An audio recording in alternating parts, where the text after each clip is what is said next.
لک الحمد یا اللہ والصلاة والسلام علیک یا رسول اللہ وعلی آلک و صحابک یا نور اللہ صلی اللہ تعالی علیہ وآلہ وسلم۔ اعوذ باللہ من الشیطان الرجیم، بسم اللہ الرحمن الرحیم۔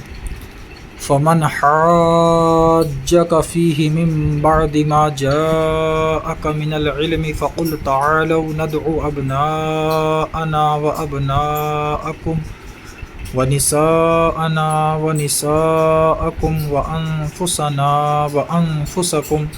ثم نبتہل فنجعل لعنۃ اللہ علی الکاذبین۔ ترجمہ کنز الایمان۔ پھر اے محبوب، جو تم سے عیسیٰ کے بارے میں حجت کریں بعد اس کے کہ تمہیں علم آ چکا، تو ان سے فرما دو،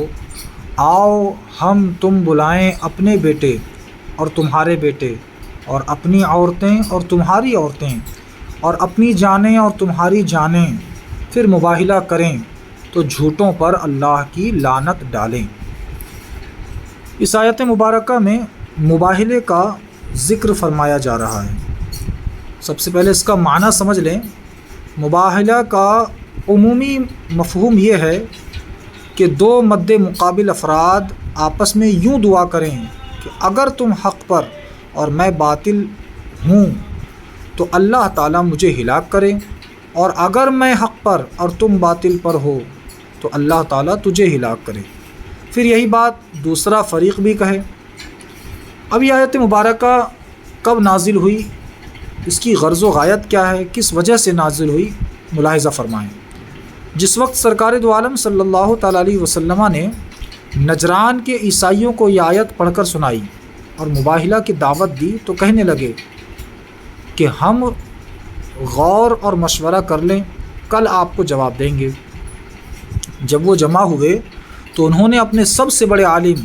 اور صاحب رائے شخص عاقب سے کہا، اے عبد المسیح، مباہلہ کرنے کے بارے میں آپ کی کیا رائے ہے؟ اس نے کہا، اے نصارہ کی جماعت، تم پہچان چکے ہو محمد صلی اللہ تعالیٰ علیہ وسلم نبی مرسل تو ضرور ہیں، اگر تم نے ان سے مباہلہ کیا تو سب ہلاک ہو جاؤ گے۔ اب اگر نصرانیت پر قائم رہنا چاہتے ہو تو انہیں چھوڑ دو اور گھر کو لوٹ چلو۔ یہ مشورہ ہونے کے بعد وہ رسول کریم صلی اللہ تعالیٰ علیہ وسلم کی خدمت میں حاضر ہوئے تو انہوں نے دیکھا کہ حضور اکرم صلی اللہ علیہ وسلم کی گود میں امام حسین رضی اللہ تعالیٰ عنہ اور دستے مبارک میں امام حسن رضی اللہ تعالیٰ عنہ کا ہاتھ ہے، اور حضرت فاطمہ رضی اللہ تعالیٰ عنہ اور حضرت علی رضی اللہ تعالیٰ عنہ حضور صلی اللہ تعالیٰ علیہ وسلم کے پیچھے ہیں، اور حضور اکرم صلی اللہ تعالیٰ علیہ وسلم ان سے فرما رہے ہیں کہ جب میں دعا کروں تو تم سب آمین کہنا۔ نجران کے سب سے بڑے عیسائی پادری نے جب ان حضرات کو دیکھا تو کہنے لگا، اے جماعت نصارہ، میں ایسے چہرے دیکھ رہا ہوں کہ اگر یہ لوگ اللہ تبارک و تعالیٰ سے پہاڑ کو ہٹا دینے کی دعا کریں تو اللہ تعالیٰ پہاڑ کو جگہ سے ہٹا دے۔ ان سے مباہلہ نہ کرنا ورنہ ہلاک ہو جاؤ گے، اور قیامت تک روئے زمین پر کوئی عیسائی باقی نہ رہے گا۔ یہ سن کر نصارہ نے سرکار کائنات صلی اللہ تعالیٰ علیہ وسلم کی خدمت میں عرض کیا کہ مباہلہ کی تو ہماری رائے نہیں ہے۔ آخر کار انہوں نے جزیہ دینا منظور کیا مگر مباہلہ کے لیے تیار نہ ہوئے۔ سرکار دو عالم صلی اللہ تعالیٰ علیہ وسلم نے فرمایا، اس ذات کی قسم جس کے دست قدرت میں میری جان ہے، نجران والوں پر عذاب الہی عنقریب آ چکا تھا، اگر وہ مباہلہ کرتے تو بندروں اور سوروں کی صورت میں مسخ کر دیے جاتے، اور جنگل آگ سے بھڑک اٹھتی، اور نجران اور وہاں کے رہنے والے پرندوں تک سب کو نیست و نابود کر دیتی، اور 1 سال کے عرصے میں تمام نصارہ ہلاک ہو جاتے۔ چنانچہ اس سے 2 مسئلے معلوم ہوئے، ایک یہ کہ مناظرہ سے اوپر درجہ مباہلے کا ہے، یعنی مخالف دین کے ساتھ بد دعا کرنی، دوسرے یہ کہ مباہلہ دین کے یقینی مسائل میں ہونا چاہیے نہ کہ غیر یقینی مسائل میں، لہٰذا اسلام کی حقانیت پر تو مباہلہ ہو سکتا ہے، حنفی شافعی یہ جو اختلافی مسائل ہیں اس میں مباہلہ نہیں ہو سکتا۔ ان ھذا لہو القصص الحق وما من الہ الا اللہ وان اللہ لہو العزیز الحکیم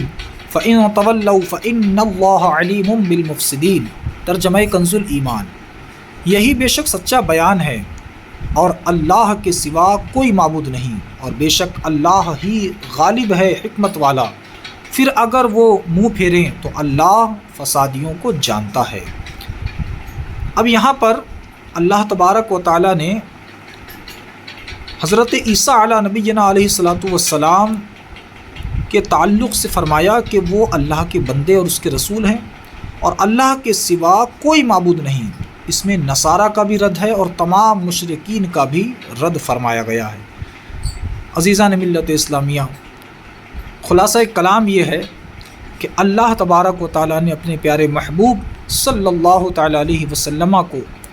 یہ آیت مبارکہ عطا فرما کر اور آپ پر یہ آیت مبارکہ نازل فرما کر حضرت عیسیٰ علیہ نبینا علیہ الصلاۃ والسلام کی شان اور ان کی عظمت کو آشکار فرمایا ہے۔ اور اس آیت مبارکہ سے یہ بھی واضح ہوا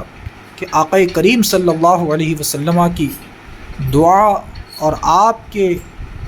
نکلے ہوئے الفاظ جو زبان فیض ترجمان اور زبان اقدس سے نکلنے والے کلمات ہیں، اللہ تعالیٰ ان کلمات کو رد نہیں فرماتا،